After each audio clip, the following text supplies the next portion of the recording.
Ito ang DWDD 1134 kHz AM. Balita, impormasyon at musika. Ito ang DWDD AFP Radio. Boses ng Kawal Pilipino. Kayo ay nakatutok sa DWDD AFP Radio. Kami po ay kasapi ng KBP, Kapisanan ng mga Broadcaster ng Pilipinas. Ding dong! Uy, may safety tips for you. Pwedeng para sa lindol, pero pwede rin pang love life mo. Number 1, iwasan maglagay ng mga babasagin sa mataas na lugar para iwas ma-fall kapag may malakas na lindol. Number 2, make sure na alam ng lahat ang emergency exit para makalabas agad pag ayaw mo na. Kapag tapos na ang lindol. And number 3, speaking of exit, dapat may label. Mahirap kasi kapag walang label. Ang fire exit, fire extinguisher at iba pang emergency equipment. Simple tips para ligtas ang puso at sarili sa panahon ng sakuna. #panatag ang may alam. Maging panatag Pilipinas. Sa panahon ng sakuna at trahedya, dumaramay sila. Sa oras ng bagyo at pagbaha, naroon din sila. Mga reservist ang tawag sa kanila, ang puwersang katuwang at sumusuporta sa tropang militar. Abangan ang lahat ng yan sa ang inyong kawal. Sabado, alas 8 ng gabi sa UNTV, your public service channel. Mga katropa, alam mo ba na ang DWDD 1134 kHz AFP Radio ay ang opisyal na radio station ng Sandatahang Lakas ng Pilipinas na binubuo ng Army, Navy at Air Force na siyang maghahatid sa inyo ng mga balita mula sa ating Armed Forces at iba pang impormasyon. Mga katropa, hanapin at ilike kami sa Facebook, Twitter at YouTube. DWDD AFP Radio, ang boses ng Kawal Pilipino.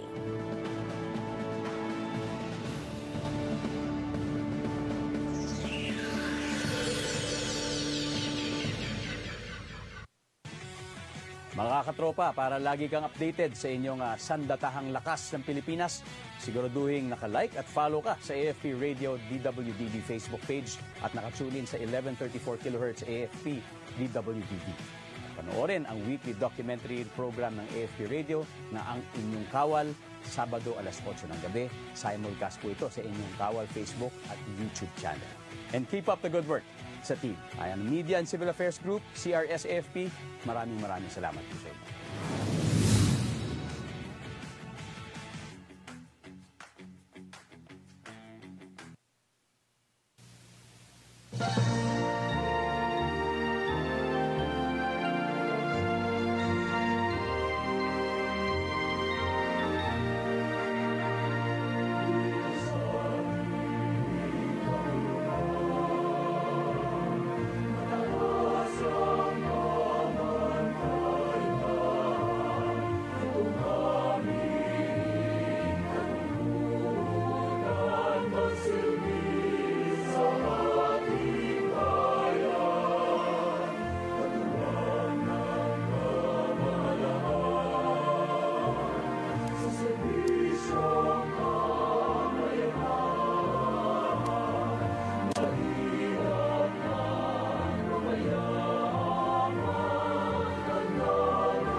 is now in session.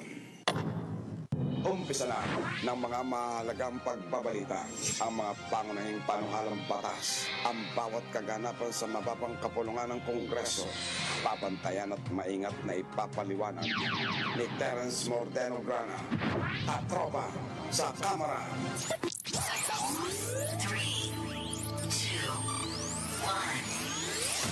2, 1.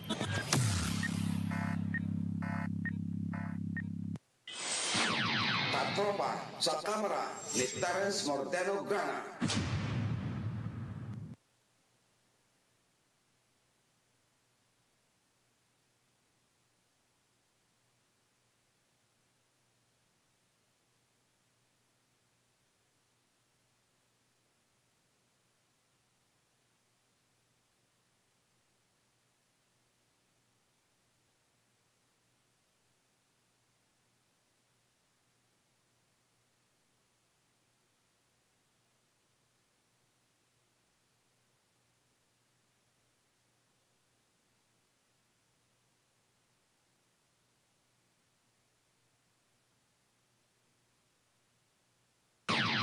Tropa sa Kamara ni Terence Mordeno Grana.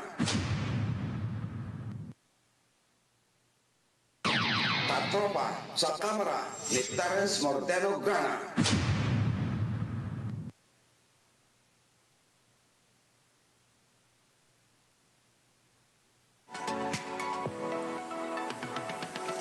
Yes. Yes. Good morning. Hello. Good morning. Isang mapagpala at masiglang umaga sa inyong lahat, mga katropa. Yes, good morning Pilipinas. Good morning. Good morning Camp Aguinaldo. Magandang umaga Luzon. Mayong buntag Visayas.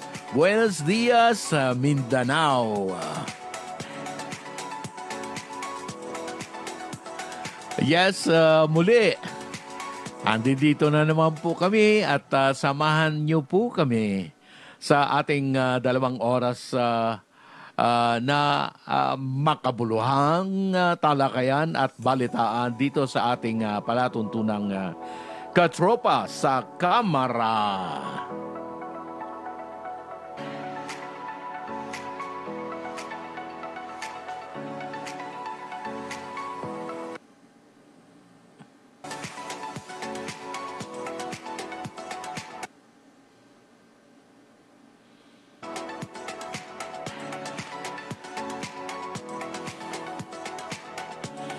Okay, mga katropa, Sabado na naman po. At nandito na naman po kami. At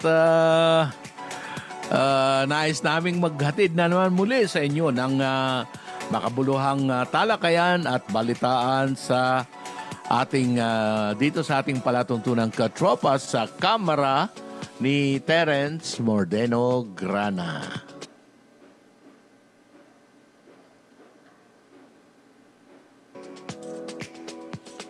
Okay, so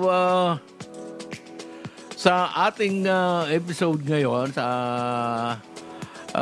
ating palatuntunan, ay marami po tayong pag-uusapan. Ano? But bago tayo lumaon, ay bago tayo mag-umpisa, ay marapat lamang na magpahayag tayo ng ating pasasalamat. Ano? Sapagkat dapat ito ang uunahin natin sa lahat ng ating mga ginagawa sa ating buhay sa isang araw. No? So, marapat na tayo ay magpasalamat sa ating Panginoong may kapal na patuloy na nagbibigay sa atin ng mga biyaya, gumagabay sa atin at pumapatnubay sa atin. So, sa nakalipas na mga araw, pinagpala tayo ng ating Panginoon, ano? At tayo ay tumanggap ng kanyang mga grasya at mga kaloob, ano? And of course, tayo ay binigyan niya ng pagkakataon upang tayo ay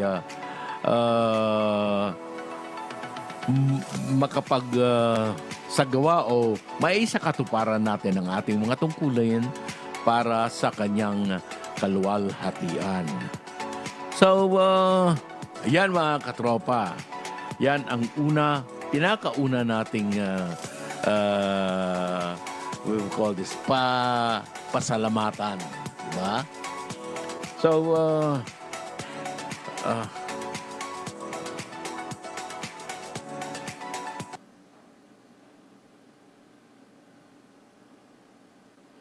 okay, tuloy-tuloy na po tayo at ang ating ano kasi hindi ko kayang i-control itong ating background music kung kaya't patay na lang muna para para walang hindi masyadong ano tawag dito. Naiistorbo tayo, di ba? So, yan mga katropa.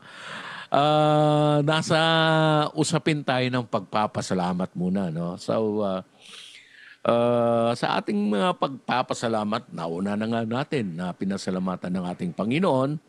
Now, ang sunod naman nating ipaaabot ang ating pasasalamat, taos-pusong pasasalamat ay ang para sa ating mga opisyal sa Armed Forces of the Philippines. Di ba, mga katropa? Unang-una, of course, wala tayong ganitong palatuntunan kung hindi tayo pinahihintulutan ng ating Armed Forces of the Philippines.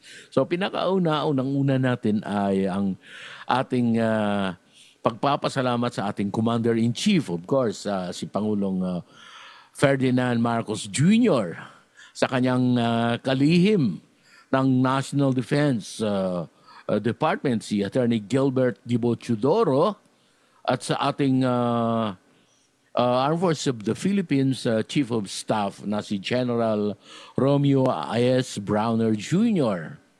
At sa ating commander ng ating Civil Relations Service, acting commander siya ng ating Civil Relations Service, si Colonel Miguel Aguilar. Now, of course, nagpapasalamat din tayo sa ating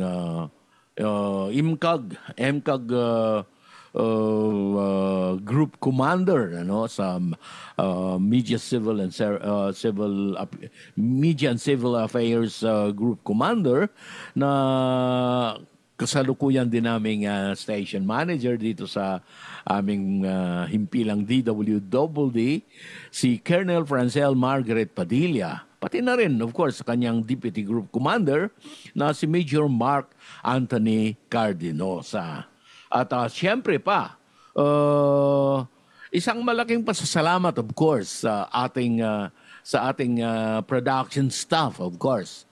Maraming salamat po, no?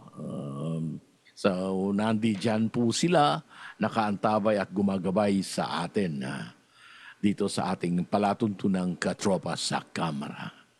Now, of course, kilala niyo po ako, si Terence Mordeno Grana po, ang inyong lingkod, ang inyong kaagapay, ang inyong gabay dito sa ating palatuntunang katropa sa Kamara, no? So, dito sa ating palatuntunan, para naman sa inyong mga mensahe, tawag o text, maaari niyo po akong maabot dito sa ating mobile numbers, +639-16500-8318 at +639-05457-7102. Katropa sa Kamara.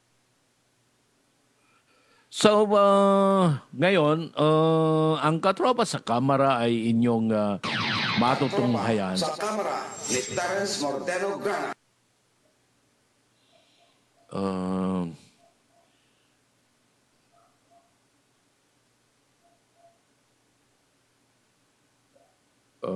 Yes, of course.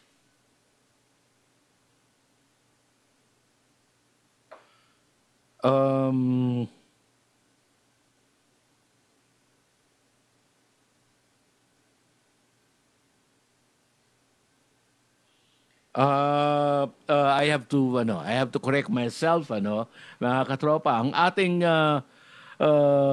pinasalamatan kanina, yung sa CRS,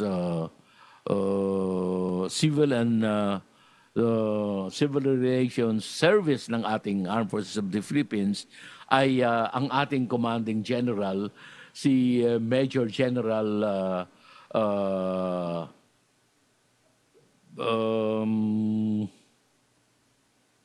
Oliver Makiling.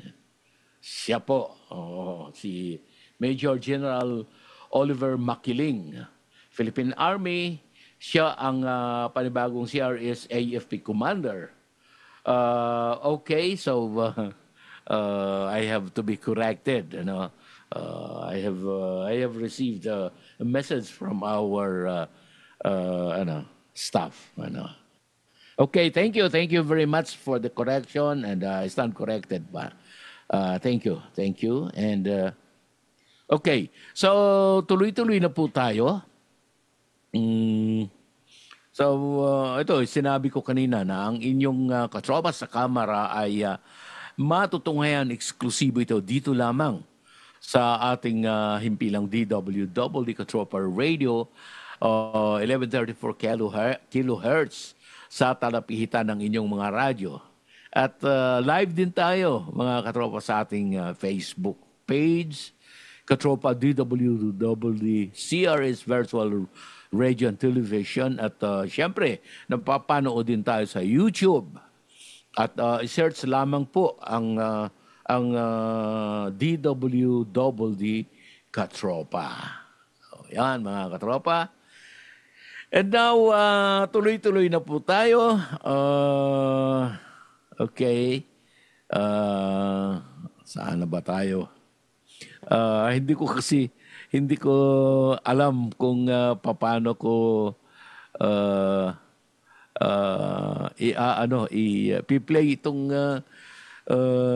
background music natin. Napakalakas daw pala ng ating background music as far as the technical engineers are concerned. But yun nga,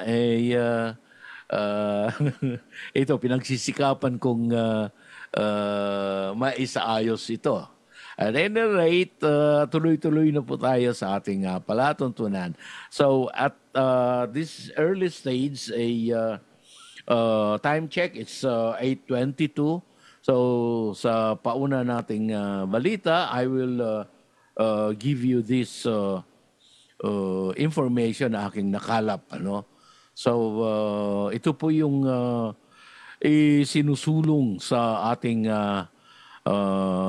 mababang kapulungan na yung tinatawag na Housewives Compensation Assistance Act na isinusulong ng isang mambabatas. Isinusulong ni Juan Tahanan Party List Representative Attorney Nat Odocado ang panukalang Housewives Compensation Assistance Act o ang House Bill number 3141 upang bigyan ng kompensasyon ang mga stay-at-home housewives. Ayon kay Odocado, kinikilala ng panukala ang napakalaking ambag ng mga nanay sa tahanan sa paglilinis, pagluluto, pag-aalaga ng mga anak at iba pang gawaing bahay na madalas ay walang kapalit na insentibo.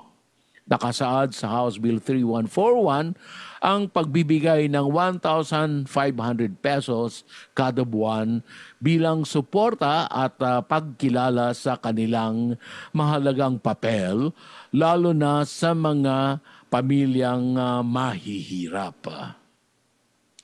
Binigyang diin ng kongresista na ang pagbibigay ng financial assistance ay hindi lamang tulong pinansyal kundi formal na pagkilala na ang gawaing bahay ay mahalagang bahagi ng ating ekonomiya at ng ating lipunan.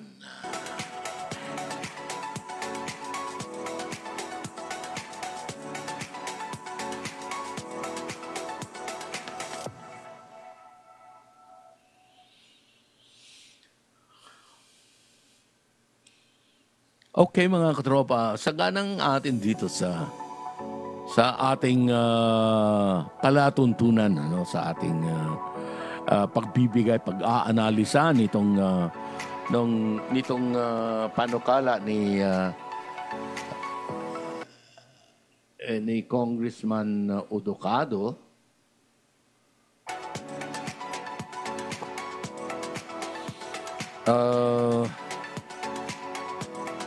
Dito,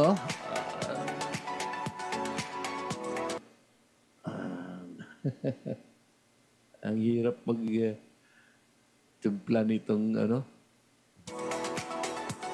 Anyway, yes, itong panukala ni Congressman Odocado, of course, napapanahon ito. Itong panukalang ito dahil matagal nang hindi nakikita sa pambansang ekonomiya ang halaga ng unpaid domestic work.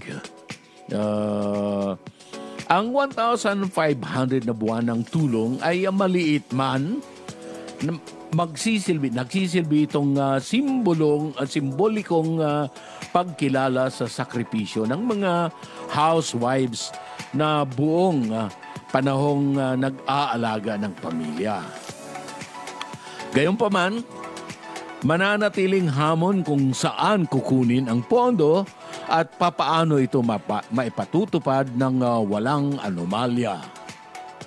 Ngunit kung maisa sa batas, maaring magsisilbing precedent ito sa para palakasin pa ang mga programa para sa mga kababaihan at pamilyang Pilipino.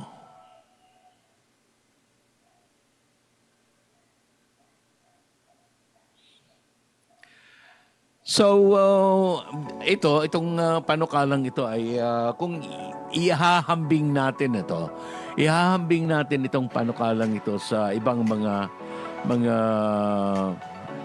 ibang bansa, no? Yung housewives, pagkilala sa housewives at unpaid care works. Unang-una, no? Sa India, mga katropa, noong 2020, iminungkahi ang pagbibigay ng buwanang sahod sa mga housewives bilang pagkilala sa kanilang unpaid care work. Ano? And bagaman hindi pa na ipatutupad sa pambansang level,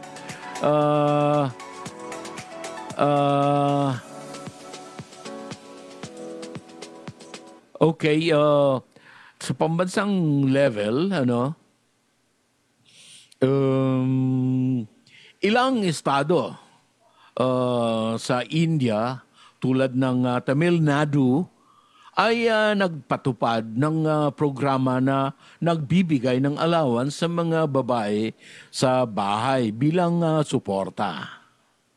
Okay, so isa pang bansa, mga katropa, yung Venezuela.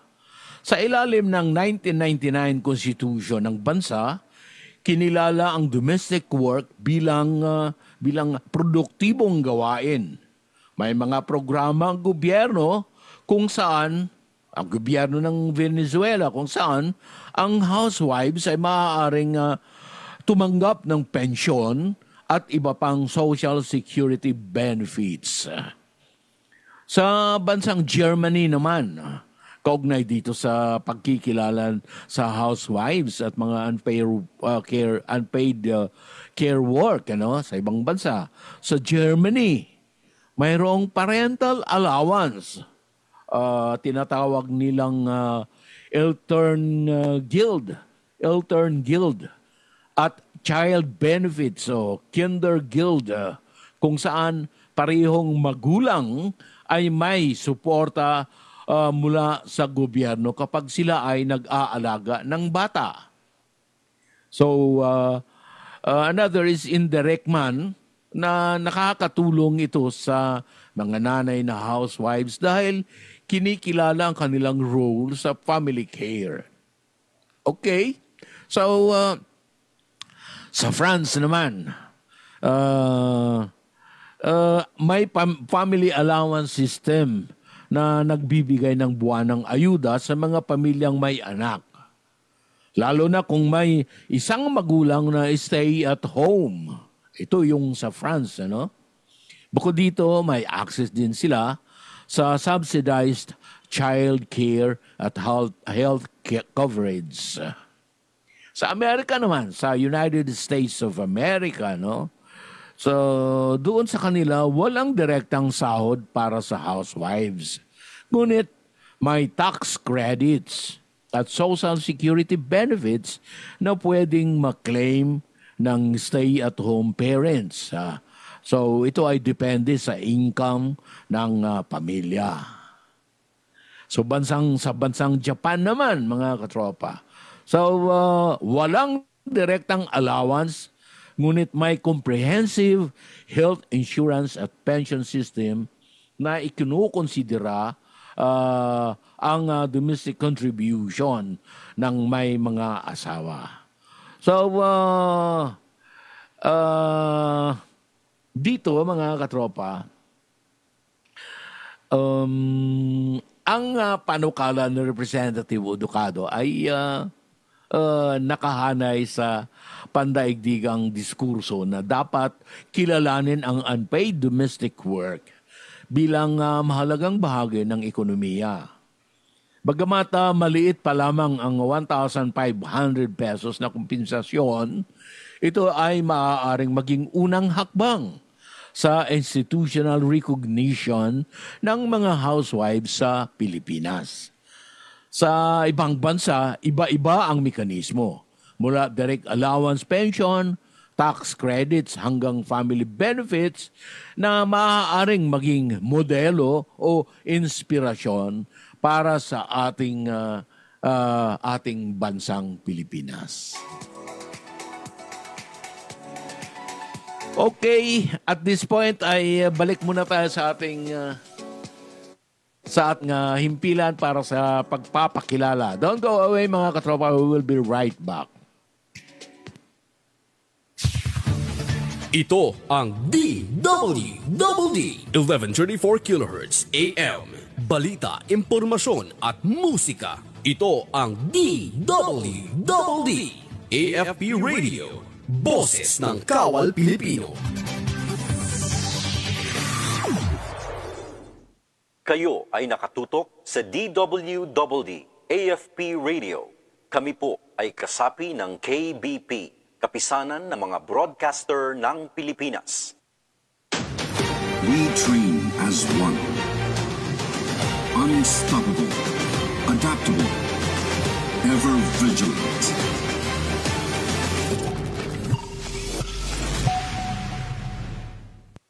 Alamin ang mga mainit na balita mula sa ating Armed Forces. Tumutok sa 1134 kHz AM sa inyong mga radyo. At manood online. I-like at i-share ang AFP Radio DWWD Facebook page. Ito ang DWWD Armed Forces Radio, ang boses ng Kawal Pilipino. Katropa sa kamera ni Terence Mortelo Grana.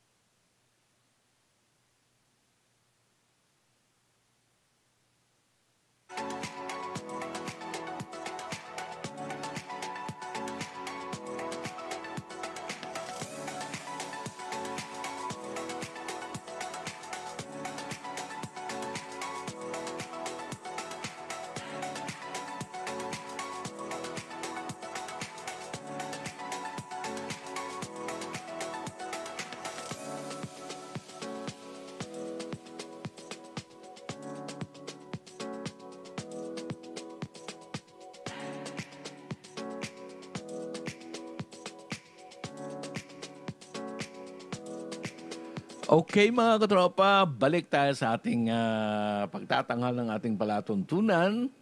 At this point, siguro gagawin ko muna ay ang tinatawag nating yung actually shout out. Itong shout out ay para sa akin in the house. In the house we have listeners from different places. So ito mga katropa ay tawag dito. Unahin ko muna yung in the house natin, ano. So naririto po ang segment by segment na lang ito ang gagawin natin. Kasalukuyang nanonood at nakikinig sa atin si Don Sergio sa Canada, Jerry Batulan, Executive Director June Pisco, Willie Big Time Delgado Jr., Ryan Ponce Pacpaco, Mar Rodriguez, Roger De Mesa, Jong Manlapas, Tuto Tabang Manua, Nelson Lucas, Edward Ortiz, Dave Gonzalez, Eric De Guzman, Orlando Umalsa, Raul De Holdage Sr., Yam Aguilion, Raymond Villar, Mads Labog, Solo, Amor Ganda, M. Umalsa, Joanna James, Edith Lonzon, at Edmond Grana. Okay, so yan mga katropa ang ating shout out for the day. Yung unang bugso pa lamang yon. Mamaya-maya ay magbibigay pa rin ako ng shout out. Okay?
Okay, sunod naman nating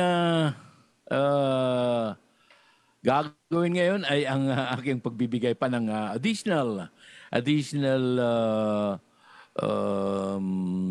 information aking nakalap from our House of Representatives magmula sa ating ano tawag dito, Kamara de Representantes. So naririto po ang isa pa sa mga balitang aking nakalap. Sisilipin ng House Infrastructure Committee sa September 2 ang mga questionabling flood control projects sa Bulacan na personal na ininspeksyon ni Pangulong Ferdinand Marcos Jr.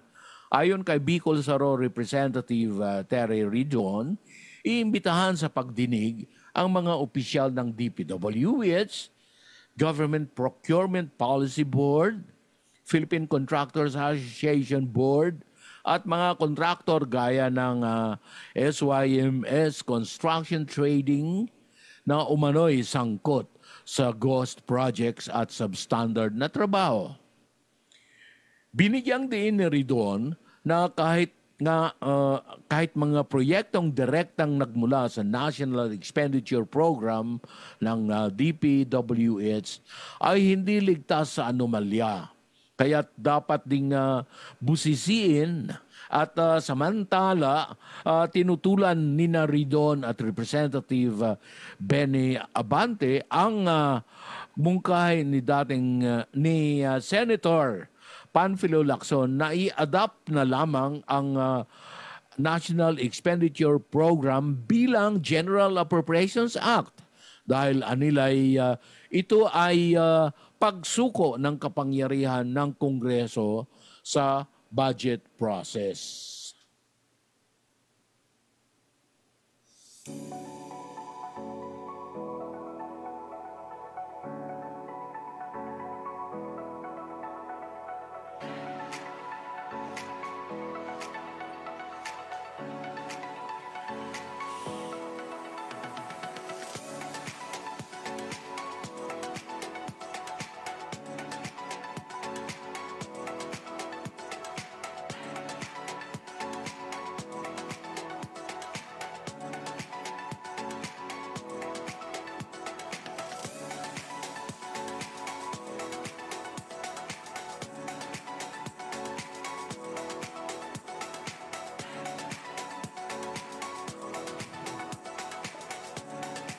Okay, para naman sa ating pananaw, hinggil dito sa dito sa balitang ito, no? Okay,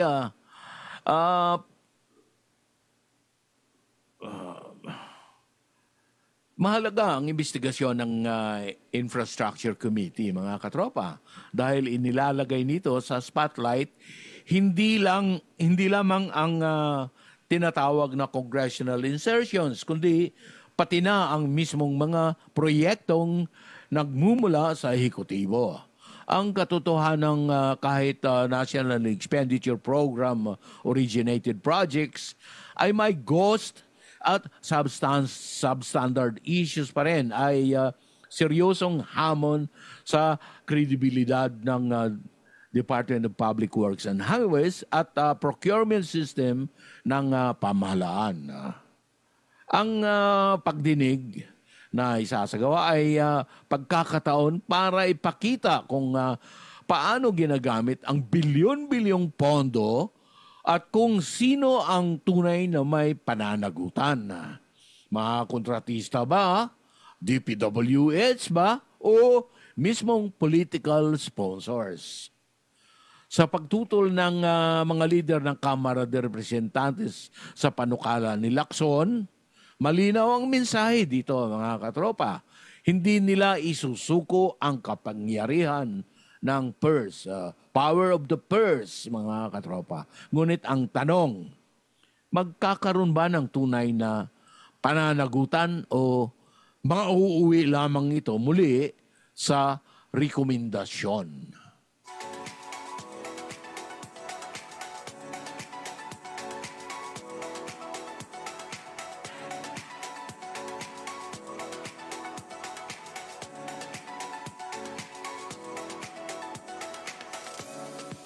Okay, at this point mga katropa ay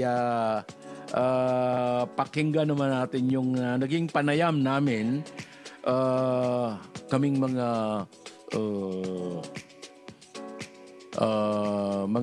media doon sa kay Chairperson Mika Swansing at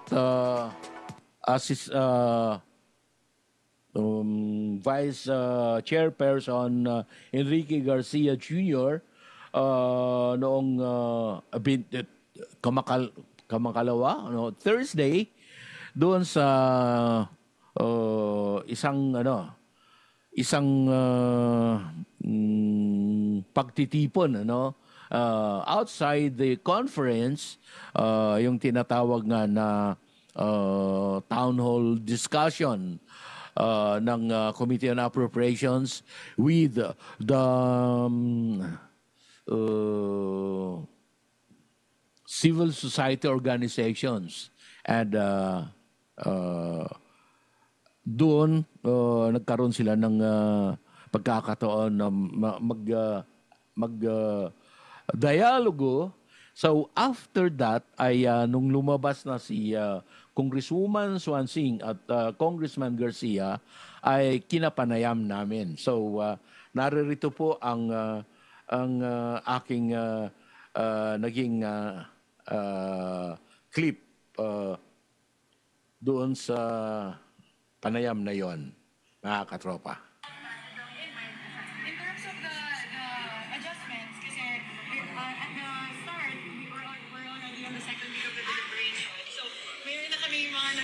Initial feedback dun sa proseso natin. So, for us to be able among the CSOs. So we've instituted a new mechanism wherein they could send in their questions for the interpellation. So if they have specific questions that they want to ask particular agencies, they could send their questions 24 hours ahead. So we can ask the Vice Chairperson of the Committee on Appropriations sponsoring that particular agency or presiding over that particular committee hearing to be the ones asking the question. So yun na po, merit na talaga siyang mas aktibong boses sa ating mga committee deliberations kasi yung mga katanungan nila ay may tatanong na natin bidensyo sa mga ahensya. Pangalawa po, yung atin pong gagawin na every week po, as much as possible, kasi yun naman po yung pangako namin sa mga civil society partners natin na magiging continuous po, tuloy-tuloy po yung ating engagement sa kanila. So every week po, depende po kung aling ahensya po yung gusto nilang talakayin, yung Vice Chairperson po ng Committee on Appropriations na in charge doon po sa pag-sponsor ng budget na yun ay makakasama nila sa parang huddle, group huddle every week para po tuloy-tuloy po yung ating engagement sa mga civil society organizations. What about the more technical suggestions that they have? Like for example, yung paggawa ng open budget portal, transparency servers, have you given mind to those suggestions? Actually, we'll have to check as I mentioned, some of them are personally, diba? Like, beyond my technical competency. So, I would have to confer with our partners in the House Secretariat to check the feasibility of these suggestions. So, if it's practicable and feasible, we'll definitely adopt it. But we'll have to check lang if we can. We'll have to get back to you on that. Ma'am, sa ano lang po ka, pwede maglagyan ng provision na dapat yung mga COA audit reports i-release po ng, dati po kasi April, bawa, yung 2023 ng mga performance ng agencies, may annual audit report na ng April 2024. Ngayon po kasi lahat, yung 2023, December 2024 na i-release kasi yun din po yung provision ng KAHA. So parang belated din, December 20. Hanggang ngayon ma'am, yung pinaka-latest, 2023 pa lang din. Half ng 2025 na. Sa tingin niyo po ba, dapat ilagay yun sa provision ng KAHA na yung dati na lang na practice na April na lang i-release yung sa previous year para po maiwasan din yung mga ganitong nangyari sa flood control na inefficient pala at implemented those. What's your take on that?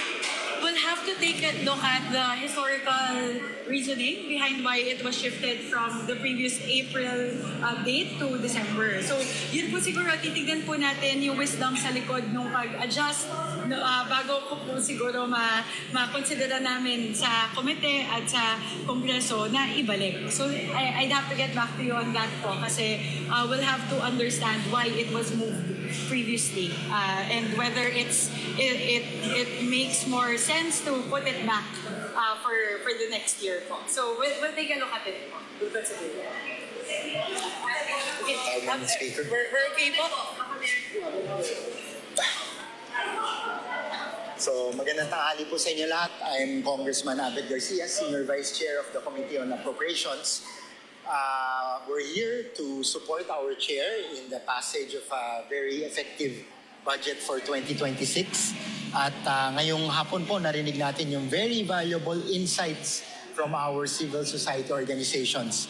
And ang dami nilang detalye na ibinigay, na nasulat nga or na-type lahat ng ating chair. Was very keen to detail. I was trying to keep up, pero naka-record naman po yan lahat. And we will study that. And as our chair mentioned, ipa-farm out natin sa mga specific na vice chair assigned to the specific agency para ma-raise yung kanilang questions or concern at marinig yung sagot ng ating mga heads of agencies. At in the future, kung it is a very valid suggestion that the committee can consider yung mga institutional changes or amendments para mas lalong maging maganda at effective yung ating budget. So it was a very fruitful exercise and it's just the start at marami pang mangyayari weekly ng mga ganitong ugnayan. Thank you. Thank you, sir.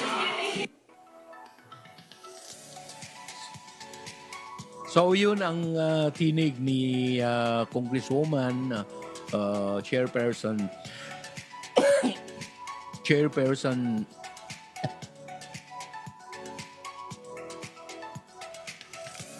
Chairperson na Mika Swansing at ni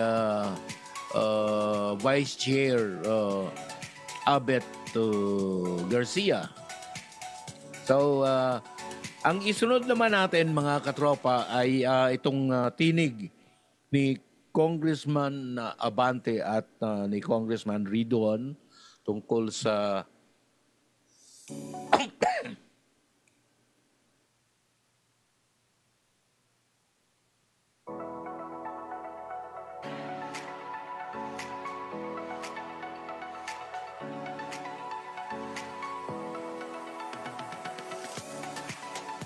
mga pahayag nila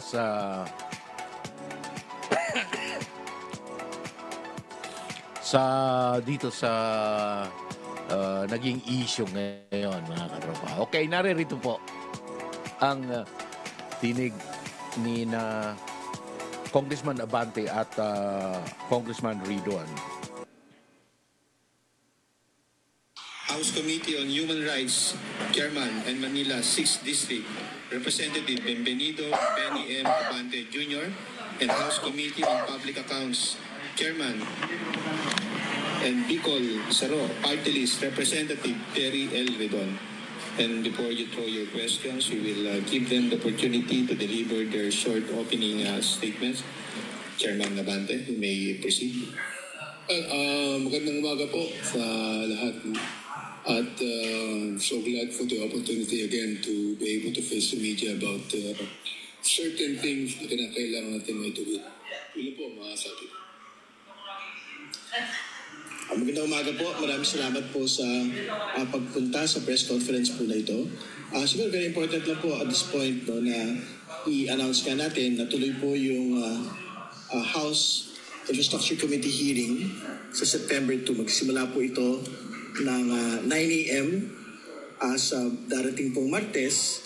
At lahat po ng mga kailangang imbitahan mga resource persons. Kasama po dyan yung pong official dome ng Department of Public Works and Highways, yung pong lahat ng mga kontratista na binabanggit po ng Pangulo. Dito po sa talaga po nakakuha ng malalaking mga flood control projects. No?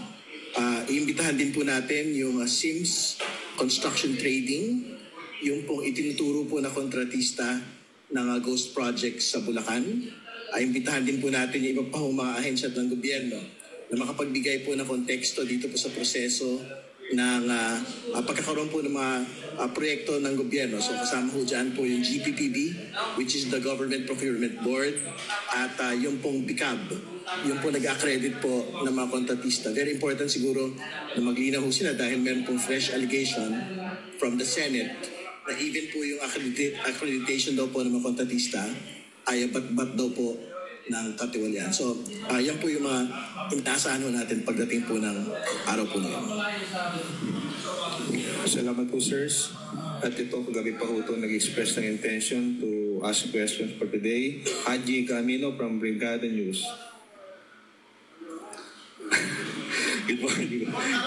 Thank you. Good morning po, Kong Benny and Kong Terry. Unahin ko lang po muna si Kong Benny. Yesterday po ay nagsimula na nga din po yung hearing, briefing ng House Committee on Human Rights dun po sa kaso ng mga missing sabongeros. Ang focus ko lang po siguro yun dun sa 18 na policemen po na nabanggit. Parang may sinabi po yung NAPOLCOM na it appears meron pong ilan sa kanila na connected po talaga doon sa drug war ng administrasyong Duterte. Paki-elaborate nga po ito, Kong Benny. And do you think sa mga nabanggit po kahapon, posible po kayang may pattern na po talaga or may connection yung kaso ng missing sabongeros doon po sa drug war? Thank you. Yes, in fact, nabanggit po ito ng CIDG na talaga mayroong mga ilang kapulisan natin among the 18 na naging involved din sa reward system ng war on drugs. Now, atin pong bubisiin yan, no? Sapagkat ang next na gagawin natin is Quadcom na eh. After this, no? Ibig talagang sinabi ko sa kahapon na sa Quadcom, diretsong hearing na ito. So they will take an oath So, gusto nating malaman ang talagang ang ilan sa kapulisan na nasa kustiyan ngayon ng ating Philippine National Police ang naging involved sa reward system ng war on drugs ng araw. And hindi ko sinabi na meron. Sila mismo ang nagsabi na meron. Sila mismo ang nagsabi niya. Does this mean, Kong Benny, na yung mga involved na policemen, like for example, kahit na yung mga nasa under preventive suspension na 12 and yung 6 po na na-dismiss ay iimbitahan doon sa Quadcom hearing? We are going to invite lahat yan, no? Ang involved na implicate sa missing Sabongeros. Kasi bakit kahapon, sinabi ko nga kahapon na this committee is quite disappointed, no? Sapagkat parang walang nangyayari sa investigasyon. Although, andyan ang DOJ, andyan ang CITG, andyan ang NAPOLCOM, no? That are actually investigating. So, lalo natin makikita po ito when we have the Quadcom. So, sapagkat gusto natin talaga makita na itong mga rogue policemen na ito na under preventive suspension, ang iba ay na-dismiss na, ang iba ay exonerated pa. Ano? So we'd like to find out kung ano talaga itong mga to. May schedule na po ba, Kong, ng pagsisimula ng Quadcom? Magkakaroon kami ng meeting ng mga kasamahan ko next week, ano? Kung kailan namin sisimulan ang Quadcom hearing. But definitely it will be in the month of September. Si Kong Terry, baka po may thoughts po muna bago yung question ko. Well, very important po talaga na isang major pillar po itong Quad Committee na magtuloy-tuloy po ito. Kasi syempre, yung usapin po ng missing Sabongeros, usapin po talaga yan ng pagpapanagot at usapin din po yan ng hustisya. Kasi sa totoo lang, meron po talagang mga pamilyang up until today, hinahanap po nila ang kanila pong mga mahal sa buhay. Sabihin, whatever you feel about how they did their lives, no? Very important po talaga na hindi ginagawa po yung mga ganyang bagay at kung ginawa man na kung sino man pong tao, policeman yan, mataas na tao sa sektor ng pagsasabong, dapat po silang mapanagot.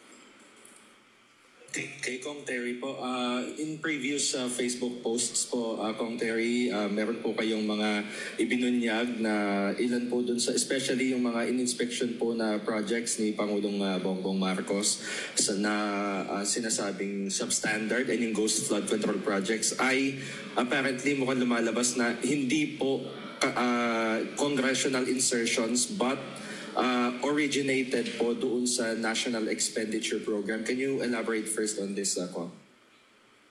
Tama po yung binabanggit po niyo. So, yung lahat po ng mga napuntahan ng Pangulo na tinatawag niyang ghost, yung isang proyekto po yun. At pangalawa, yung dalawang substandard po ng mga proyekto na nakita niya in Kalumpit at yung pong ghost project sa Baliwag, Bulacan. Lahat po ito ay nakalagay sa National Expenditure Program at nagtuloy-tuloy po sa General Appropriations Act. So, ibig sabihin, these projects were originated as a DPWH proposal. It was never a proposal from Congress, nor was it a proposal from the Senate.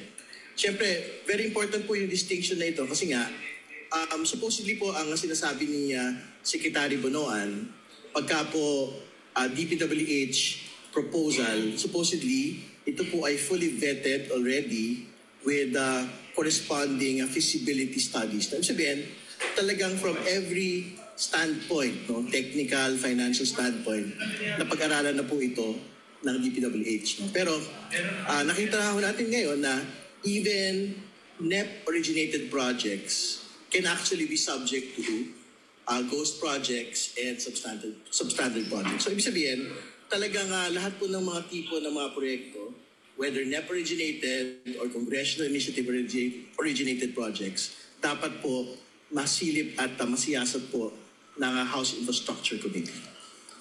Of course, these are 2 or 3 lang po. Okay, mga katropa. At yun po ang ang panayam, I mean press conference. So it's just a part ng press conference, the statements of Congressmen Abante and Ridon noong kailan yun? 28 August 28, mga katropa. So yun. So at this juncture ay balik muna tayo sa ating himpilan para sa ilang mga paalaala. Don't go away, mga katropa. We will be right back. Ito ang DWD 1134 kHz AM. Balita, impormasyon at musika. Ito ang DWD AFP Radio. Boses ng Kawal Pilipino. Kayo ay nakatutok sa DWD AFP Radio. Kami po ay kasapi ng KBP, Kapisanan ng mga Broadcaster ng Pilipinas. Tagapagtanggol ng kapuluan. Tagapagbantay ng ating karagatan. Nangangalaga sa kapayapaan. Lilingkod ng buong tapang para sa bayan.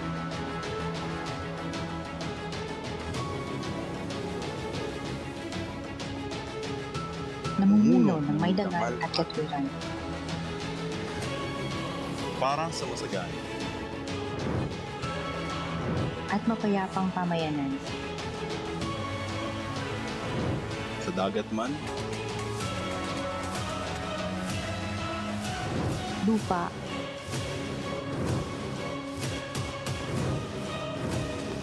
o himpapawid. kami ay laging handang tumulong at tumabang. Kami ang Naval Forces Southern Luzon, ang iyong bubong dagat sa Timog Katagalugan.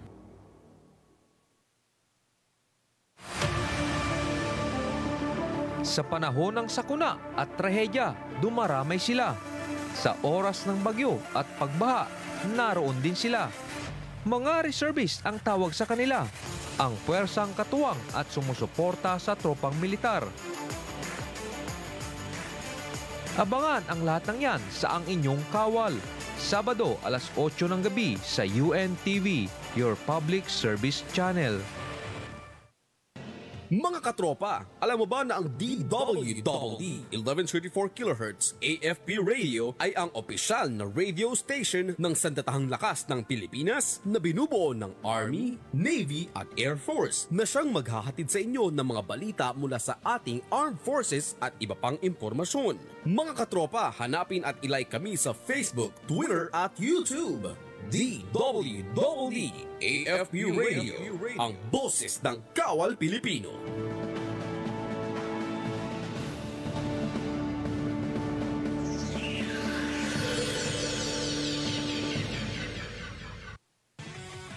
Mga katropa, para lagi kang updated sa inyong Sandatahang Lakas ng Pilipinas, siguraduhin naka-like at follow ka sa AFP Radio DWDD Facebook page at nakatune in sa 1134 kHz AFP DWDD. Panoorin ang weekly documentary program ng AFP Radio na Ang Inyong Kawal, Sabado alas 8 ng gabi. Simulcast po ito sa Inyong Kawal Facebook at YouTube channel. And keep up the good work sa team. Ayan, Media and Civil Affairs Group, CRS-AFP, maraming salamat po sa inyo. Katropa sa kamera ni Terence Mortero Grana.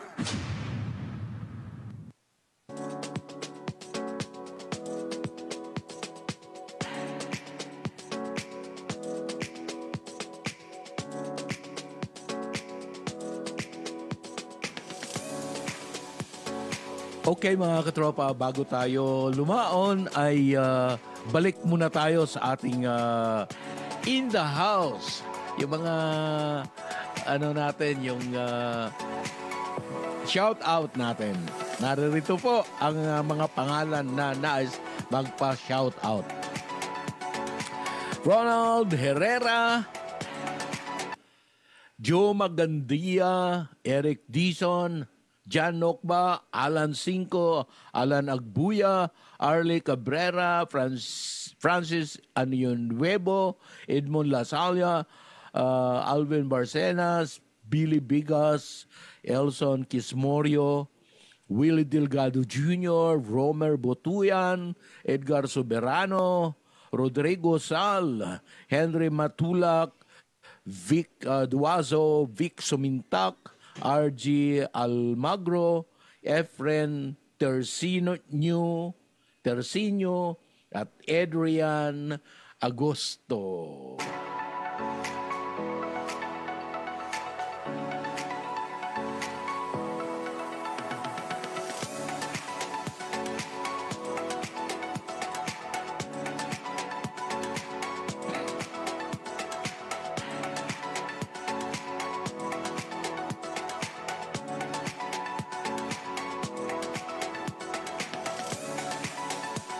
Okay, tuloy-tuloy na po tayo at ibibigay ko na po sa inyo itong naging special segment natin ngayon. Pag-uusapan natin itong mga anomalya sa flood control, So magbibigay ako sa inyo ng mga balita, then may counting analysis on the news items. Okay? So naririto po ang ating mga balita. Nananawagan ang Democracy Watch Philippines at iba pang civil society groups na i-realign ang pondo mula sa kontrobersyal na flood control projects tungo sa agrikultura, kalusugan at edukasyon sa panukalang 6.793 trillion pesos na 2026 national budget. Ayon kay Convener Luis Zaragoza, panahon na para tiyakin na bawat Pilipino ay may pagkain, kalusugan at edukasyon. Lumahok ang 21 mga CS o civil society organizations sa isinagawang budget review engagement ng House Committee on Appropriations bilang katuparan ng pangako ni Speaker Ferdinand Martin Romualdez na isali ang publiko sa budget process.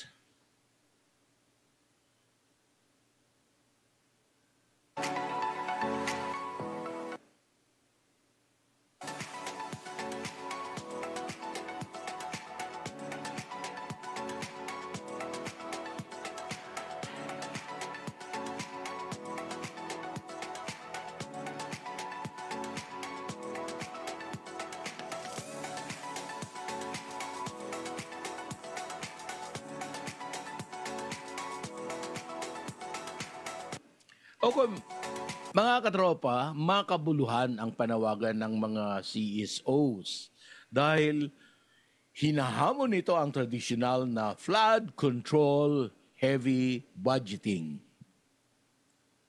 Ang mungkahing realignment ay tugon sa mga pangangailangan ng mga ordinaryong Pilipino. Ang transparency at people's audit na kanilang isinusulong ay hamon sa Kongreso at Department of Budget and Management na ipakita kung saan talaga napupunta ang bawat piso ng pondo.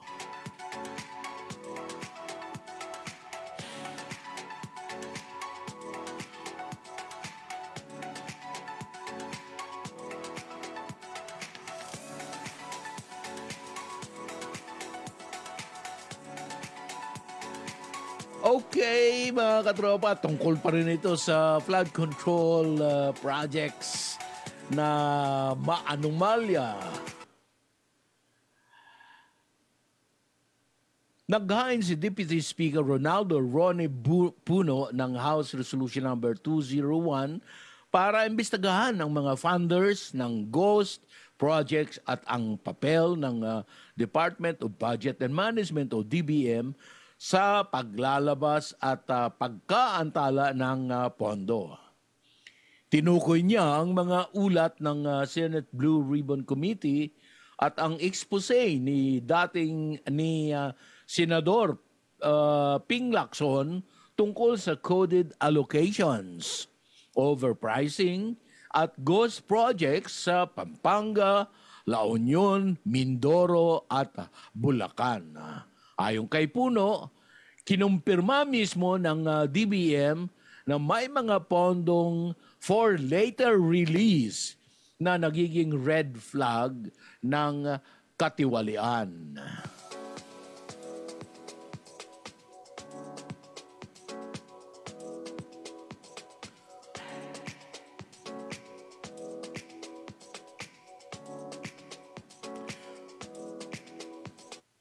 Okay mga katropa, sa ating analysis, mahalaga ang resolusyong ito ni Congressman Puno dahil binubuksan nito ang diskusyon sa funders, hindi lang sa contractors. Ang paghawak ng DBM sa pondong nakahold ay maaaring nagiging sandata para sa political maneuvering at ang investigasyon ay magpapakita, mga katropa, kung saan talaga nagmumula ang ugat ng anomalya.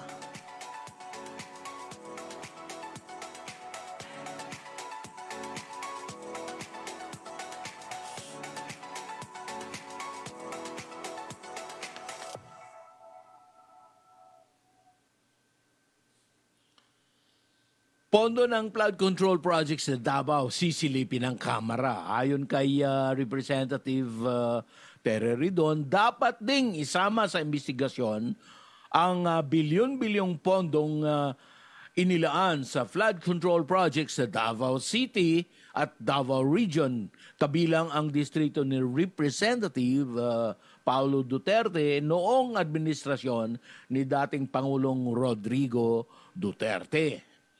Kasabay ng malawakang pagbaha sa 265 na lugar ng Davao, tanong ni Ridon kung maaayos bang maipatupad ang mga proyekto.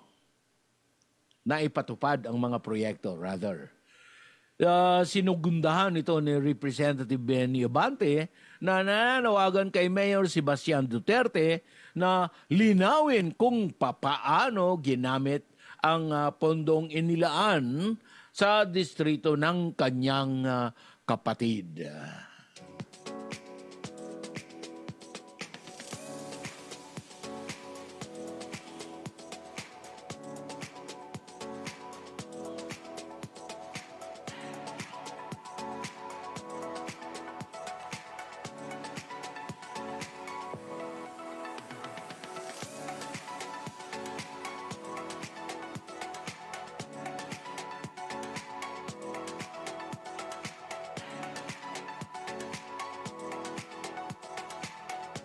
Mga katropa, malaking hamon ito sa political dynasty ng Davao. Ang malalang pagbaha sa kabila ng bilyong pondo ay nagpapakita ng posibleng ghost o substandard projects. Kung tututukan ito ng Kamara de Representantes, maaaring maging case study ang Davao para sa tunay na accountability sa flood control.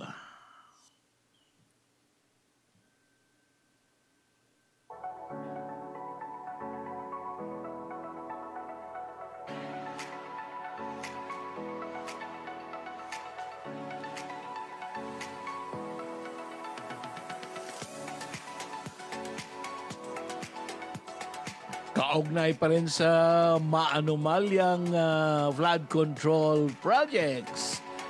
Narito po ang isa pang ulat. Pinayuhan ng mga leader ng Kamara de Representantes si Baguio City Mayor Benjamin Magalong na hintayin ang formal na imbitasyon bago iharap ang kanyang ebidensya sa umano'y mga anomalya sa infrastructure projects. Ayon kay Representatives Abante at Ridon, bibigyan si Magalong ng buong respeto at kortesiya. Ngunit kinakailangan niyang tumistigo sa ilalim ng panunumpa at ilahad ang listahan ng sinasabing 67 mga mambabatas na sangkot sa kickbacks.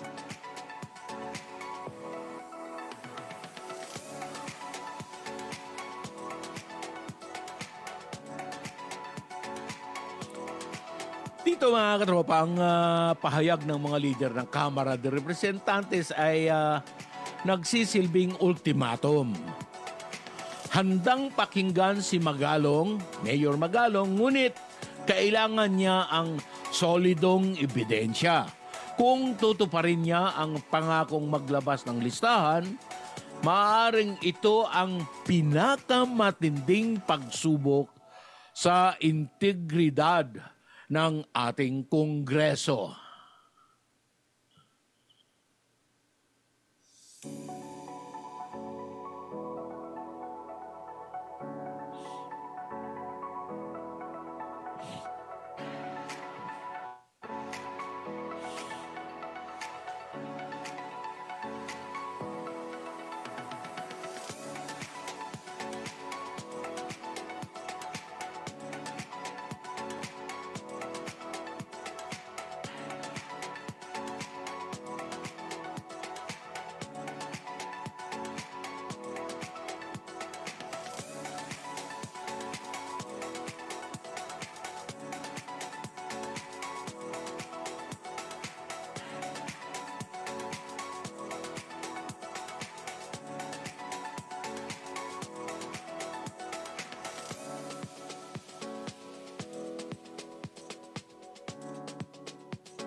Isa pang balita hinggil dito sa flood control projects na maanomalya. Nakumpirma na magsasagawa ng pagdinig ang House Infrastructure Committee sa September 2 kaugnay sa substandard at ghost project sa Bulacan. Ayon kay Representative Terry Ridon, iimbitahan ang mga opisyal ng DPWH, Government Procurement Policy Board, contractors, accreditation board at mga kontratista gaya ng SIMS Construction Trading na itinuro ni Pangulong Marcos Jr. sa kanyang site visit. Binigyang diin ni Ridon na kahit ang mga proyektong nagmula mismo sa National Expenditure Program ay napatunayang may anomalya kaya't dapat ding busisihin.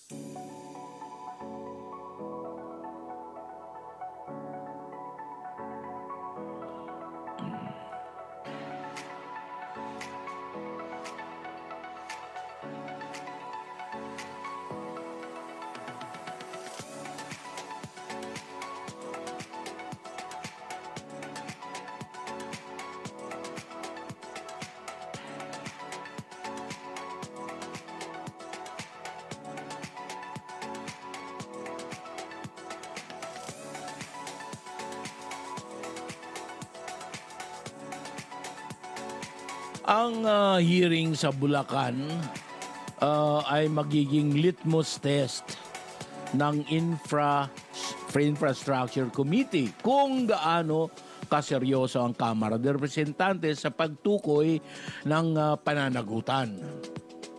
Kapag napatunayang may anomalya kahit sa National Expenditure Program originated projects, mas lalong lalalim ang isyo. Hindi lang ito usapin ng insertions, kundi ng buong proseso ng budget at procurement system, mga katropa.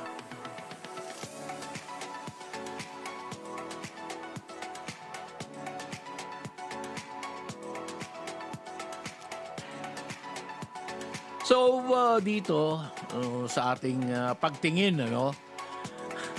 pagtingin ng palatuntunan katropa sa Kamara, ang magkakaugnay na investigasyon sa flood control anomalies mula sa civil society, proposals, DBM red flags, Davao case study, expose ni Mayor Magalong at contractors sa Bulacan ay nagbubuo ng iisang larawan. Malalim at sistematikong problema sa paggamit ng flood control funds.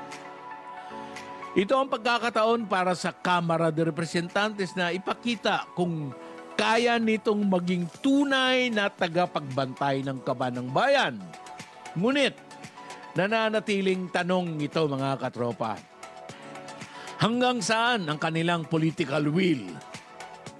Lalo na't ang mga sangkot ay malalaking pangalan at matitibay na interes.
Okay mga katropa, at this point ay lagyan natin ng counting palamuti itong ating itong ating palatuntunan at this juncture ay magbibigay ako sa inyo ng kunting trivia na maaaring baonin ninyong impormasyon habang kayo ay nakikipagtalas-tasan, nakikipagdiskusyon, may diskurso kayo at maaari ninyong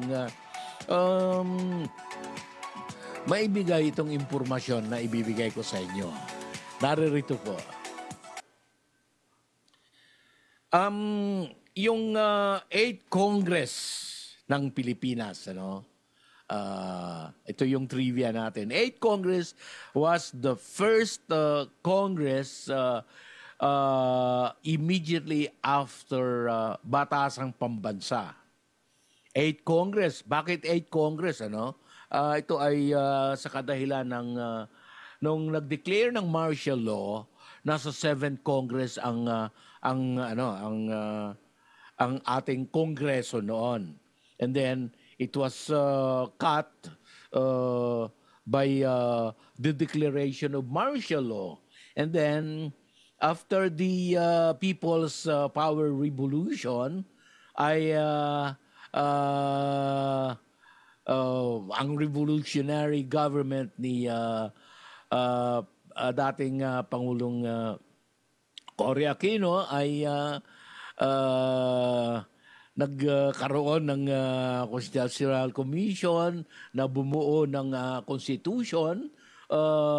So ito nga, na-ratify immediately noong February 1987, na-ratify ang Constitution, 1987 Constitution, and then yun nga, doon na nag-start ang Kongreso noong 1987. So ang pangalan ng institusyon ngayon ay yung 8th Congress of the Philippines. Ikawalong Kongreso ng Pilipinas. So it started in July 27, 1987, and then it ended May 25, 1992. Bakit ganon? 87, 88, 89, 90, 91, 92, 5 years yung first term ng 8th Congress. Bakit ganon? Sapagkat naaayon sa transitory provision ng konstitusyon ay dapat ay aabot sa 5 years ang termino ng first Congress after the ratification of the 1987 Constitution. So yun mga katropa. So yung bali term ng first Congress which was the 8th Congress of the Philippines was from July 27, 1987 to May 25, 1992. So ito yung pinakaunang batas na ipinasa ng 8th Congress. Pinakaunang batas. First law enacted. Tandaan nyo ito, yung Republic Act number 6636. 6636. At anong batas ito? So, yan ang tanong ngayon.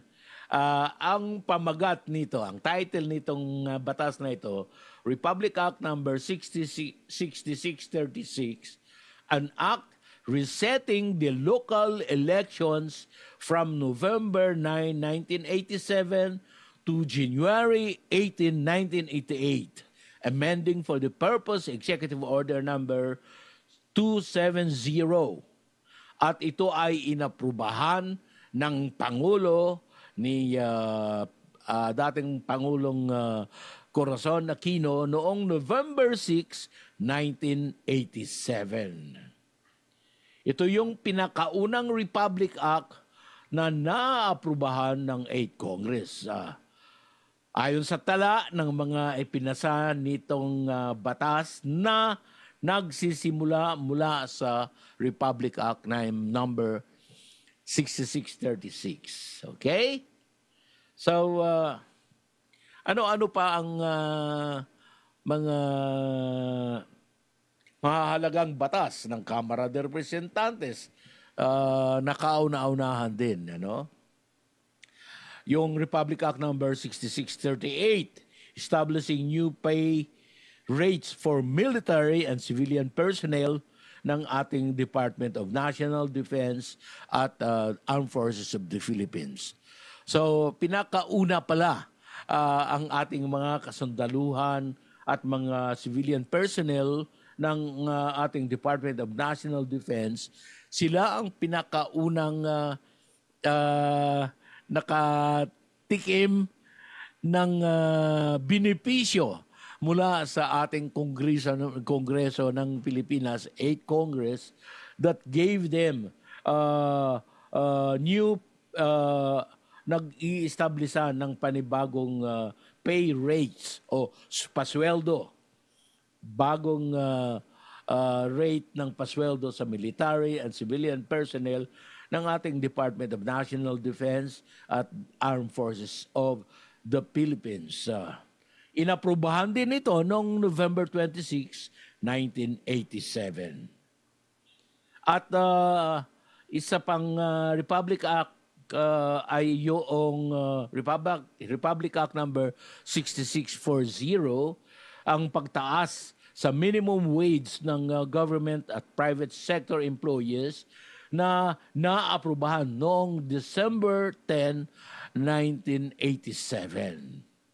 So, inuna pala talaga ni Pangulong Cory Aquino ang mga pasweldo. Unang-una sa military at civilian employees ng DND at AFP. And then pangalawa, yung pagtaas ng minimum wage sa government at private sector employees sa ating bansa. Okay? Ang sa pangkalahatang konteksto naman, isa ang 8th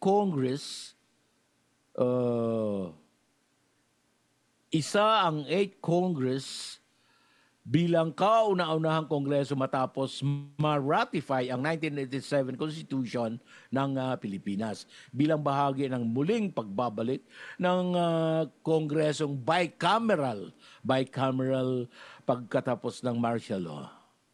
Isa rin sa nagpapabilang sa mga saklaw nitong batas ang Republic Act number 6657 o kilala bilang Comprehensive Agrarian Reform Law o CARL na naipasa noong June 10, 1988 at layunin nito na isulong ang reforma sa lupa. Okay, so yon ang unang trivia na aking binahagi sa inyo mga katropa. Now, it's time for us to go back to our station and pakinggan natin ang ilang mga mensahe. Don't go away. We will be right back mga katropa.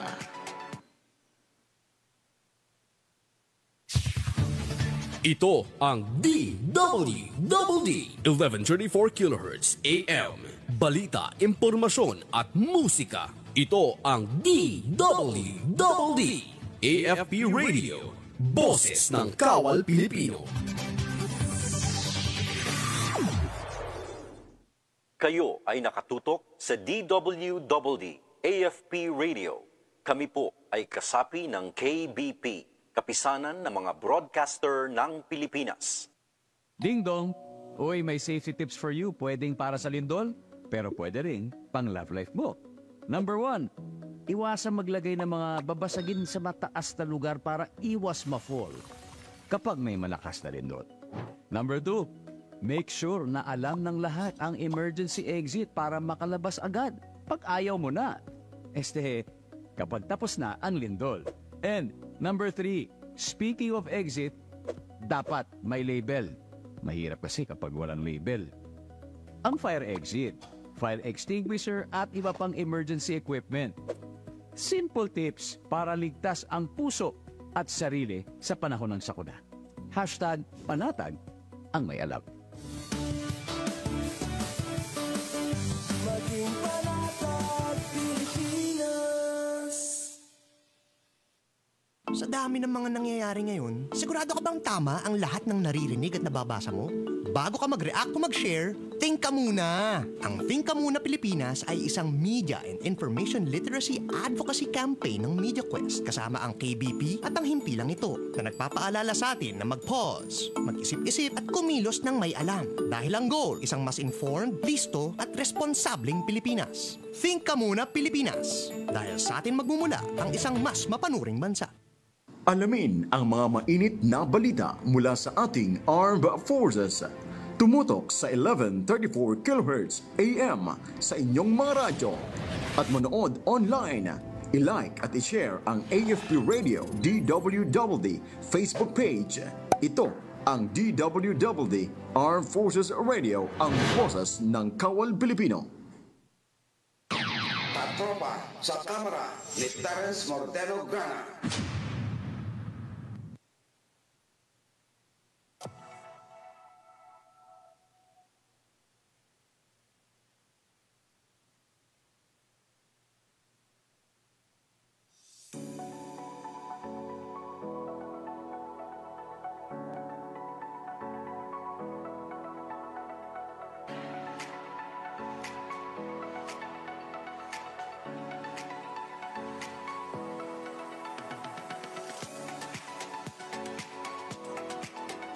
Okay, at this point ay pakinggan naman natin ang naging pahayag ni Congressman Jude Asidre.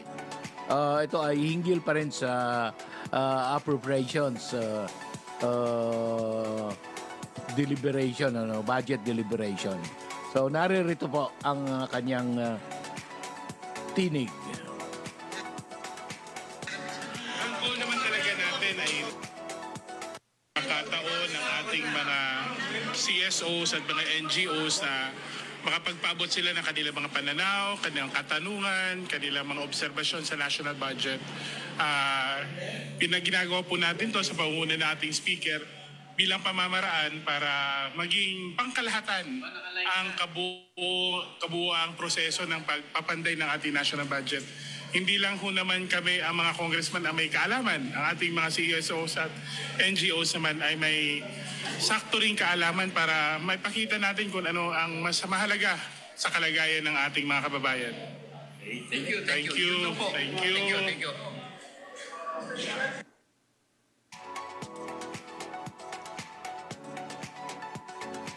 Okay, yun po, natunghayan niyo po ang tinig ni Congressman Asidre. At yun, narinig natin ang kanyang naging pahayag hinggil sa budget ng ating Kamara de Representantes. At for now, ay si Rodnel Baldovino. Rodnel, kayo po ay nanonood din pala at nakikinig. Okay, thank you very much. At okay, so sino pa ba? Si Roy Bilwan. Sino pa ba itong mga marami pala tayong kahit papaano nanonood sa atin. Si Linoy Villanueva, Perlita, Lodecia Falcon, Bruce, Marilo, si Ordem, Emily Tan, Victor Sr., Zeni, Domingo, Nerissa, Ronnie Montero, si Asuncion, si Orly, at si Dadsky. Okay? So, sino pa ba? Okay.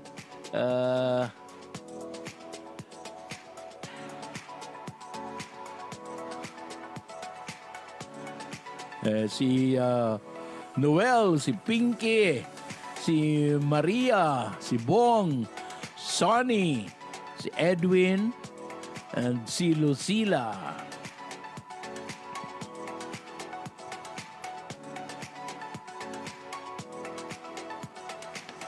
Si Nice, si Bernard, si Jom, si Selma, June, Willie, Edith, Myra, Kay, Luis, and Jeremy, tsaka si Mel, tsaka si Ann. Okay, thank you. Maraming salamat at kahit papano ay tinangkilik niyo itong palatuntunang katropas sa kamera. Si Ryan, si Mads, si Demonyo. Hindi to pangalan niya. Si Nelson ito. Inaanak ko to, si Nelson. Nelson Lucas. Si Junjon, si Egay, si Romer, and si Dave. Okay, si sino pa ba? Si Jill Risonto, mga katropa ay nanonood din. Okay, si sino pa? Si Net, si Fernando, si Steve Kruger. Sila ay nanonood. Okay, so tuloy-tuloy na po tayo sa ating palatuntunan. And for now,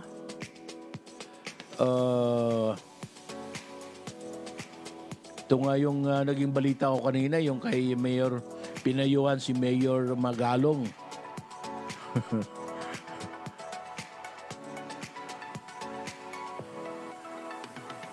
Dito tayo sa... Hindi, balikan na lang natin yung trivia. Meron pa akong trivia dito, mga katropa, for pangalawang trivia for the day. Naririto po ang aking trivia, no?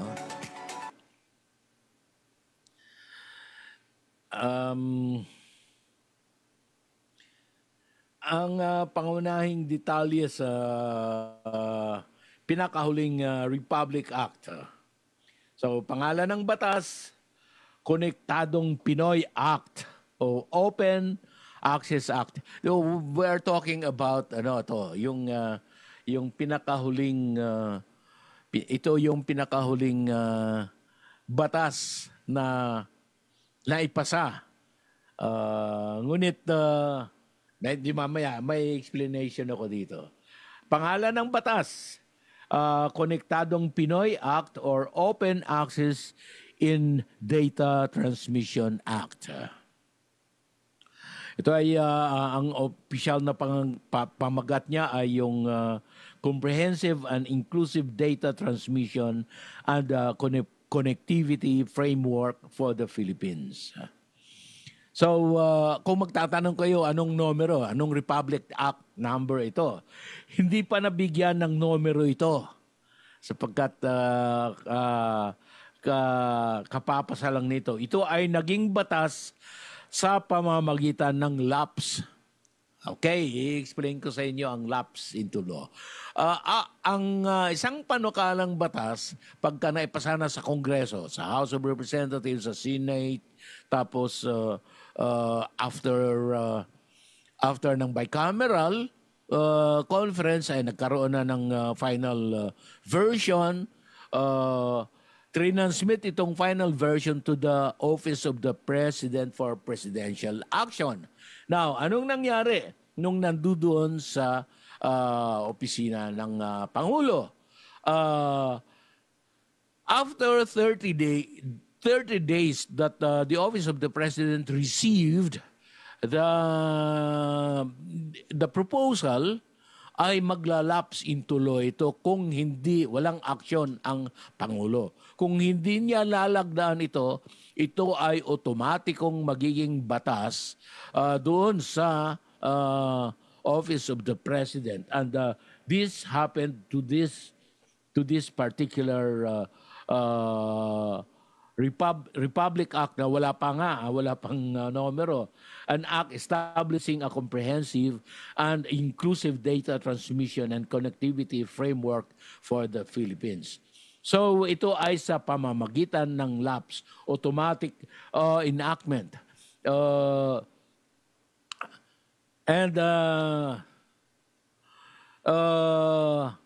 It became law. Naging batas sa pamamagitan ng lapse into law noong August 24, 2025, matapos lumipas ang 30 araw na termino ng Pangulo nang walang aksyon mula sa kanyang panig. So yun nga ang explanation ko kanina. The President did not act on it.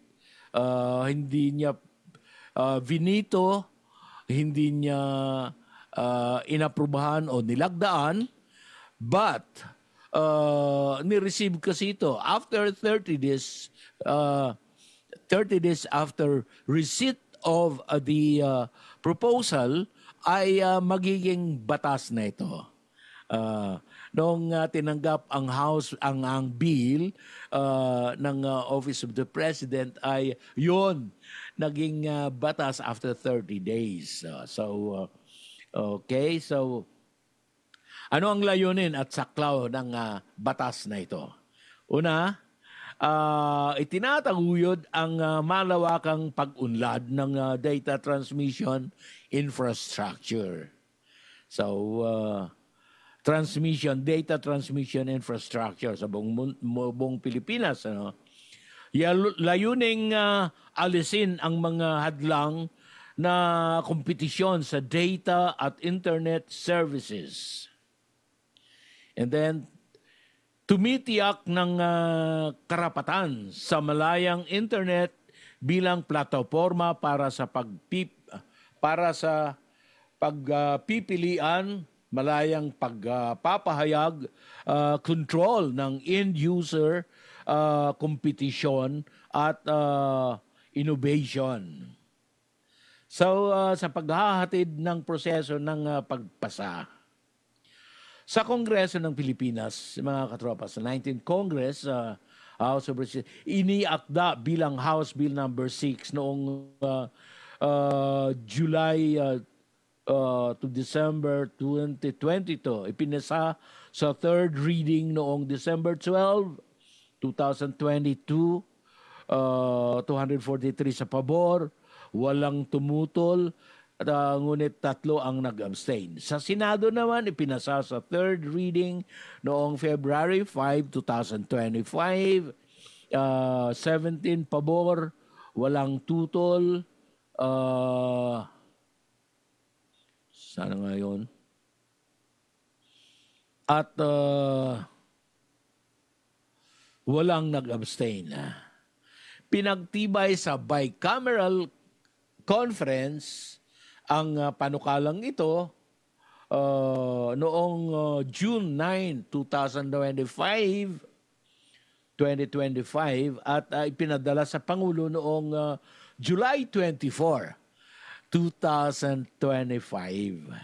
So, noong August 24 din, naging batas ito by virtue of lapse into law. Ngunit may mga preceding laws kasi na lalagyan pa ng i-assign yung Republic Act number.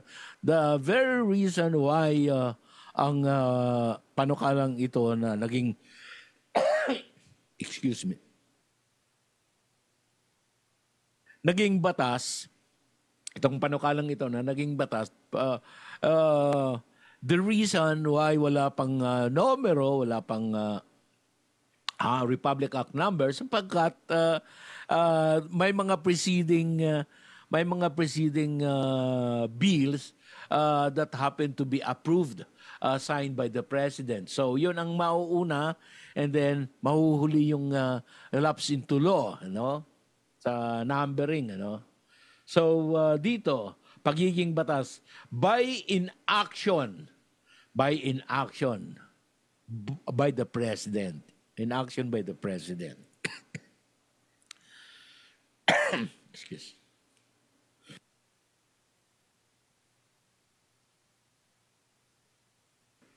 So, by inaction by the President. Dahil walang aksyong ginawa ang Pangulo ng Bansa bago lumampas ang 30 araw na limitasyon, itinuturing itong naging batas sa pamamagitan ng lapse into law. Lapse.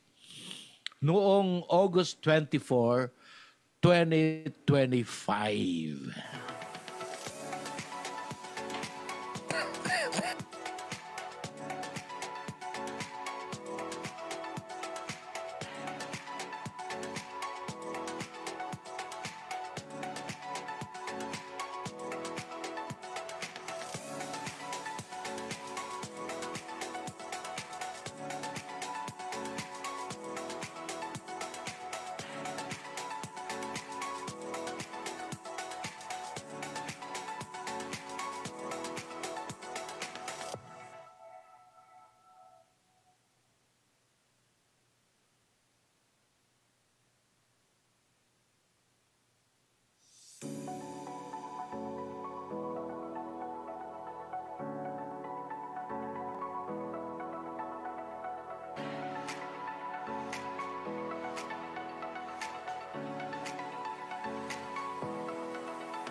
Okay, mga katropa, at sa puntong ito ay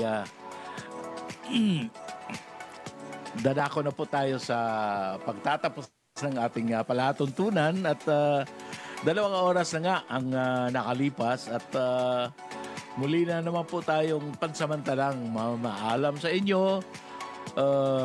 Ang programang ito ay nais papaalam sa inyo pansamantala. Kaya kami ay magsasabing maraming salamat po sa inyong lahat sa inyong pagpapapasok sa amin, sa inyong mga tahanan sa pamamagitan nitong ating palatuntunang katropa sa Kamara. Ano? Dagang salamat usab sa atong mga kahigalaang mga Bisaya nga naminaw kanato karong taknaa. Ito po ang inyong lingkod, kini ang inyong kabos ng sulugoon, at sa ngalan ng buong production staff ng ating programa, ng ating palatuntunan, ako po ay nagpapahayag ng aking taos-pusong pasasalamat. Naway pagpalain tayong lahat ng ating Panginoong may kapal. God bless us all at purihin ang ating Panginoon. Good morning mga katropa. Ito ang DWDD 1134 kHz AM. Balita, impormasyon at musika. Ito ang DWDD AFP Radio. Boses ng Kawal Pilipino. Kayo ay nakatutok sa DWDD AFP Radio. Kami po ay kasapi ng KBP, Kapisanan ng mga Broadcaster ng Pilipinas.